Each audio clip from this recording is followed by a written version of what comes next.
Hi everybody, welcome to Cotton and Chocolate. I'm Marilyn Peterson and we're doing Saturday Sampler 2026 and the name of the quilt is Mayfair and you can see it right behind me. We're in a little bit tighter quarters, so it's not open all the way, but it's still behind me and looking gorgeous. The size is 108 by 108, the king size, which I did make the king size. And like I said, I'm Marilyn, owner of the shop with my husband Jerry, who's my videographer.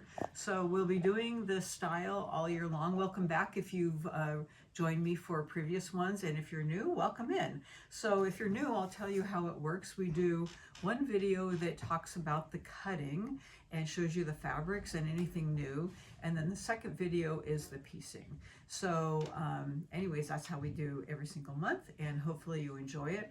The aim of all of my videos are to show you the techniques and show you tips and tricks so that all your points are exact and your piecing is exact. And if you've done this before, you know a lot of the tips and tricks, but hopefully you'll learn something new also. And the idea is for you to get some exact piecing, remind you of tips and things that maybe you haven't done in a while, and learn some new things. So when you look at the quilt, points are exact, piecing is exact, everything fits together exact. So when you're looking at this, you have a lot of things in there that go from the middle out. You have very few spacers, meaning sashing. It gives you a little bit of play in it, so we really want things to turn out exact, and I'll show you as we move through the year of how to make that happen.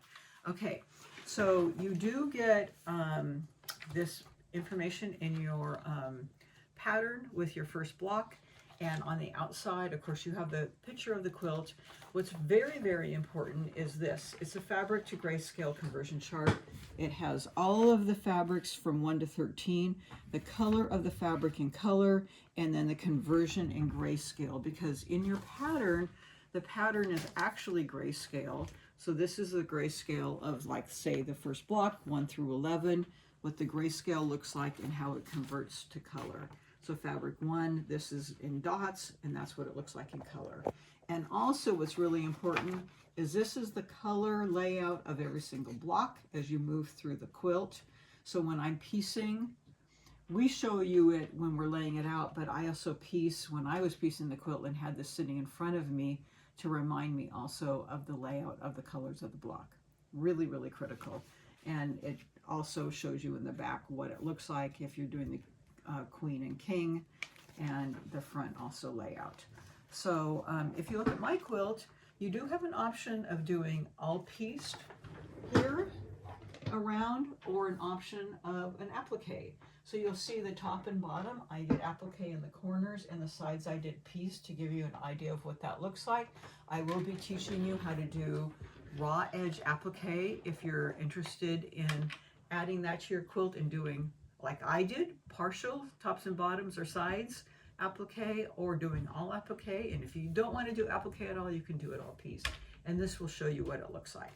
Okay, there are general instructions that give you information on making half square triangles, squaring up, flying geese, square in a square, strip sets, etc.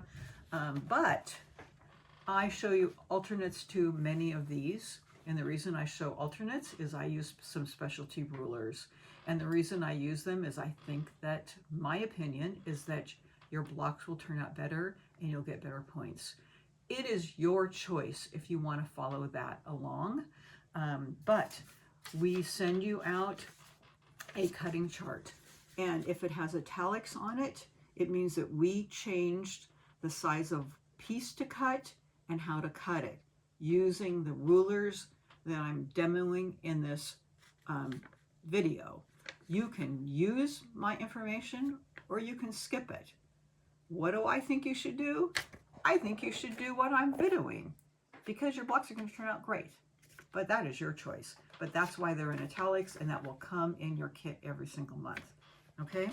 So when I'm talking to you about the changes, that's what I'm talking to you about. Not cutting what they show here, but what I'm giving you in your pack. Okay, so pay attention to that when I'm doing it in the video, or when you're getting it with the pack that's handed out with your kit. Okay, So that's enough information. I'll talk to you more about piecing when we get to the second video. We have 2 blocks this month.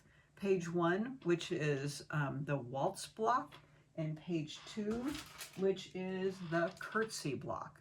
Okay, so you can see what they look like, of course, in your information page that I showed you. The Waltz block looks like this. Curtsy block is here. Where are they on the quilt? Well, they're in the bottom left. That's the Waltz block. That's the curtsy block. And of course, they're here on the quilt. Not as easy to see, but that's the Waltz block here. And that's the curtsy block here on the bottom of the quilt. Okay, so let's go. First, we're going to do the cutting for the Waltz block. Okay, block 1, page 1. I have the fabrics laid out here. So just go ahead and go with me. So fabric 1, this is your first change. We're going to do 1 5 3/4 inch square for the flying geese. Do not cut on the diagonal. Oh, and this is Bingley that just walked through the screen. He's our Saturday Sampler helper, and he's usually here when we start, but I don't know. He had to take a break before we got started, but he's back. Okay, you do 1 5 3/4 inch square for flying geese. Do not cut it, and 4 2.5 inch squares. Fabric 2, no change. 6 3 1/4 inch squares for half square triangles, and 2 3 1/4 inch squares for square and a square. They're cut. The squares are cut once on the diagonal. From fabric 4, 4 3 1/4 inch squares. From fabric 5, 2 3 1/4 inch squares. From fabric 8, 4 3 1/4 inch squares. Do not cut on the diagonal. Keep them in a square. From fabric 9, 1 3 3/4 inch square. Do not cut on the diagonal. Fabric 11, 1, it's somewhere here, 1 3 3/8 inch squares for the square and a square, and then 4 3 3/4 inch squares. Do not cut on the diagonal. This is your cutting for block 1. Okay, now we're going to also do the cutting for block 2, and then we'll go into piecing for both blocks.